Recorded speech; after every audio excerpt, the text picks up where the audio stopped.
Ada beberapa hal yang beberapa ahli sudah mulai melakukan sebuah riset, sebuah kajian, bahwa di era adaptasi kebiasaan baru, maka ada beberapa titik yang berpotensi untuk bisa menjadi tempat sebaran baru. Yang pertama adalah ruang kantor. Beberapa hal yang harus kita cermati. Yang pertama tentang pengisian ruang dengan jumlah orang. Untuk meyakinkan bahwa setiap pekerja di kantor itu bisa menjaga jarak setidaknya 1,5 meter satu dengan yang lain.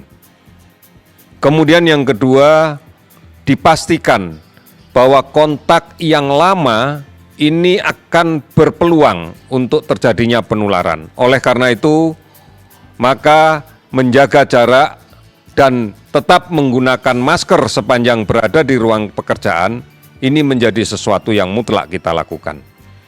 Kemudian mengatur ventilasi dan sirkulasi udara menjadi penting. Diupayakan penggunaan pendingin udara diawali sebisanya tidak sepanjang waktu, mungkin dimulai pada jam tertentu, dan diupayakan juga setiap hari udara diganti dengan udara segar yang berasal dari luar. Tentunya ini akan sangat dipengaruhi oleh desain ruangan, desain kantornya. Upayakan itu bisa kita lakukan termasuk ruangan-ruangan di rumah kita. Kemudian tempat yang kedua yang akan juga memiliki potensi untuk terjadinya penularan adalah di rumah makan, di restoran. Karena seringkali kita dihadapkan pada kepentingan yang sama dengan waktu yang relatif bersamaan. Sebagai contoh, jam makan siang. Ini akan dilakukan oleh semua orang dan banyak orang. Dengan kapasitas yang kemudian harus kita batasi, seringkali disiplin ini tidak bisa dipenuhi. Sehingga jarak satu dengan yang lain tidak bisa dijaga untuk lebih dari 1,5 meter. Ini adalah sesuatu yang harus kita perhatikan. Kemudian yang ketiga, yang memiliki juga potensi untuk terjadinya penularan adalah di sarana transportasi massal. Pemerintah sudah mengantisipasi untuk moda transportasi komuter dengan membagi beban penumpang pada 2 waktu yang beda. Beberapa saat yang lalu sesuai surat edaran nomor 8, maka kita membagi jam mulai bekerja di 2 gelombang.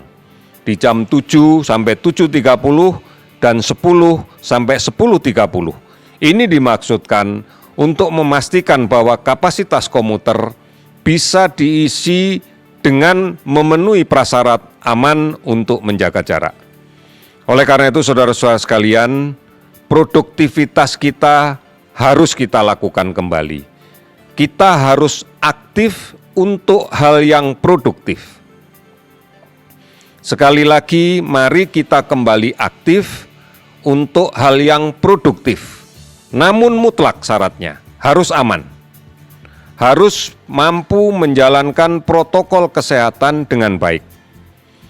Ini yang harus kita maknai bersama, bahwa aktivitas di luar rumah semata-mata hanya untuk kepentingan produktivitas kita.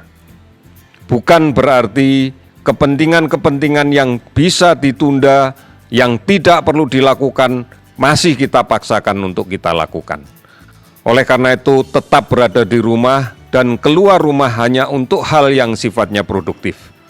Menjaga jarak, menggunakan masker, dan rajin mencuci tangan adalah jawabannya. Kita sadar bersama, tidak mungkin ini bisa kita selesaikan dengan cara sendiri-sendiri.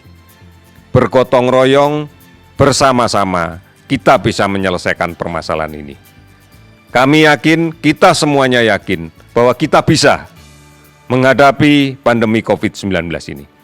Kita bisa dan pasti bisa.